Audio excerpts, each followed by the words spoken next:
We'll guide you through how to speed up or slow down a TikTok video. If you find this useful, then consider subscribing and liking the video. Here we are on TikTok. And so you're wanting to go and speed up and slow down a video. You may go and record a video in TikTok and do it that way, or you can do it with a video from your gallery. Go to the bottom and you can go and press the plus, that's to create. Go and select the post option at the bottom and you can go and tap and hold and go and record.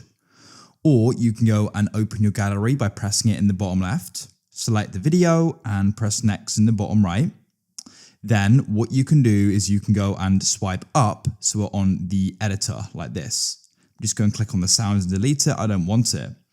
So to go and speed it up or slow it down, if you want to do the entire thing, tap on it and press speed. If you just want to do part of it though, you need to go and split the part. So choose if you want to go and start speeding it up or slowing it down and press split at the bottom with it selected. Then choose you want to stop, press split, and then choose the clip you want to speed up. Then at the bottom you can press speed and you can go and drag it to the left to slow it down or drag it to the right to go and speed it up. There's the curve option as well. And that's it, you've now done it.